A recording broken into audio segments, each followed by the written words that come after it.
মোৰ মৰমৰ পাকঘৰলৈ সকলোকে স্বাগতম জনাইছোঁ। আজি মই এটা লোকেল মাছৰ মাথাৰ এটা বেলেগ ধৰণৰ ৰেচিপি লৈ আহিছোঁ। তাৰ কাৰণে মই যিখন পুৰে এইখন আমি পুৰা বস্তু এইখন হেৰিখন বহাই দিছোঁ আৰু ডাইৰেক্ট মই গেছত বহোৱা নাই, কাৰণ ডাইৰেক্ট গেছত বহালে এইটো জ্বলি যায়গৈ। সেইকাৰণে মই এটা হেৰি লৈছোঁ, অনলাইনৰ পৰা এইটো আনিছিলোঁ। এইটো লৈ পেলাই তাৰ ওপৰতে মই বহাই দিছোঁ আৰু তাতে মই বিলাহী দিছোঁ, বেঙেনা দিছোঁ, এই ধৰণে দি পেলাই পুৰি বনাম। আজি এইখিনি গোটেইখিনি আৰু অলপ ডাঙৰ যিটো জলকীয়া পোৱা যায়, এই ডাঙৰ জলকীয়া তিনিটাও মই এইধৰণে লৈ লৈছোঁ আৰু এইখিনি এটা অলপ তলত পৰি গ'ল, মই আকৌ উঠাই দিম। এতিয়া এইখিনি আকৌ উঠাই দিলোঁ। এতিয়া এটা গোটাকৈ নহৰুখন কাটি পেলাই এই ধৰণে মই দি দিছোঁ। দি পেলাই এইখিনি মই পুৰিবলৈ দিছোঁ আৰু ইয়াত মই নহৰুৰ পাত, পিঁয়াজৰ পাত, মোৰ বাৰীৰ নহৰু পাত, পিঁয়াজৰ পাত পূৰা ফ্ৰেছ হয়, এইখিনি মই উঠাই লৈছোঁ। উঠাই মই ভালকৈ ধুই লৈছোঁ আৰু এতিয়া মই এইখিনি একেবাৰে মিহি মিহিকৈ কাটি ল'ম আৰু ইমান মানে টেষ্ট হয় যিটো ৰেচিপি মই বনাম। এবাৰ আপোনালোকে বনাই চাব, এটা স্মকি ফ্লেভাৰ আহে আৰু তাৰ যিটো ব্যঞ্জন মই বনাইছোঁ কিন্তু খুব টেষ্টি হয়। আপোনালোকে বনাইছেনে? আৰু যদি বনোৱা নাই তেতিয়াহ'লে এবাৰ বনাই চাবচোন। আৰু এতিয়া মই এইখিনি ভালদৰে মিহিকৈ মই কাটি ল'লোঁ আৰু পিঁয়াজৰ পাত, নহৰুৰ পাত দিলে বহুত টেষ্টি হয়। আৰু এয়া চাওক, আমাৰ লাহে লাহে এইবোৰ পুৰা হৈ গৈছে আৰু যেতিয়া অলপ অলপ ঘূৰাই দিব লাগিব তেতিয়া চাৰিওফাল ভালকৈ পুৰা হৈ যাব। আৰু মই গোটেইখিনি বস্তু এই ধৰণে পুৰি লৈছোঁ আৰু জলকীয়াকেইটা মই নমাই থৈ দিছিলোঁ, পিছত পুৰি ল'ম, কাৰণ জলকীয়াকেইটা মানে কি হয় পৰি পৰি যায়।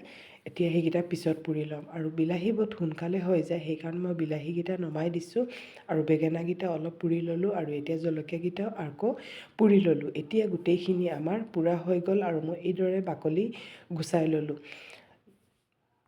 আৰু এতিয়া এই বেঙেনাখিনি অলপ অলপ, যিখিনি মই পুৰা বস্তুখিনি অলপ অলপকৈ কাটি ল'ম। কাটি ল'লে তেতিয়া ভাল হয়।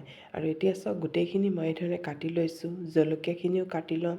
মই গোটেইখিনি বস্তু পুৰি পেলাই বনাইছোঁ আৰু এই ৰেচিপিটো এবাৰ বনাই চাবচোন, সঁচাকৈ কিন্তু বহুত, এবাৰ বনালে আপোনালোকৰ বাৰ বাৰ বনাবলৈ মন যাব। আৰু এই ধৰণে জলকীয়া মই সৰু জলকীয়া লোৱা নাই, এই জলকীয়াও এটা কাৰণত দিছোঁ, এটা টেষ্ট হয় মানে এই জলকীয়া, বা কেপচিকামো দিব পাৰে, এই ধৰণে পুৰি পেলাই দিব পাৰে। আৰু বিলাহীটো মই এই ধৰণে অলপ কাটি লৈছোঁ। তেতিয়া কি হ'ব, আমি যেতিয়া ভাজিম তেতিয়া গোটেইখিনি ভালকৈ মেছ কৰিব পাৰিম। ইমান ডাঙৰ ডাঙৰ থাকিলে অলপ দিগদাৰী হ'ব মেছ কৰিবলৈ।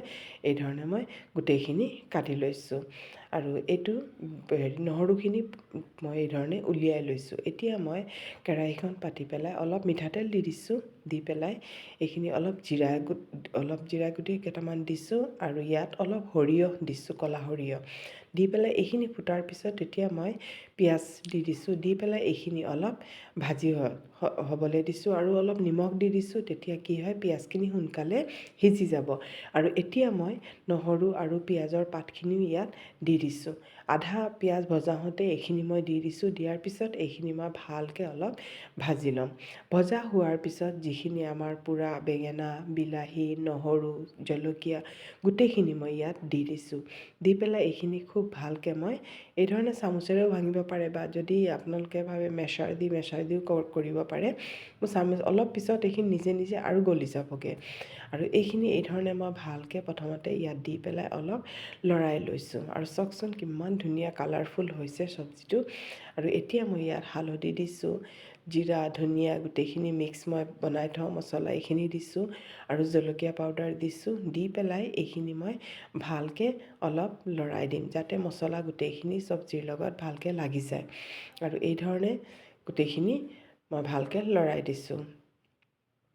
আপোনালোকে এবাৰ বনাই চাবচোন। মই আজি মাছৰ মাথাৰে বনাইছোঁ আৰু এতিয়া মই অলপ ঢাকি দিছোঁ, তেতিয়া মছলাৰ কেঁচা গোন্ধটো অলপ যাবগৈ আৰু এইখিনি অলপ ভালকৈ কুক হৈ যাব।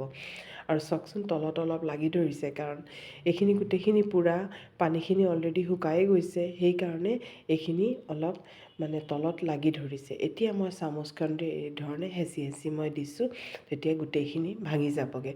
এয়া চাওক, গোটেইখিনি ভালকৈ পূৰা মেছ হৈ গ'লগৈ। এতিয়া মই জোখমতে পানী দি দিম, যিমানখিনি পানীৰ প্ৰয়োজন সিমানখিনি দিব পাৰে।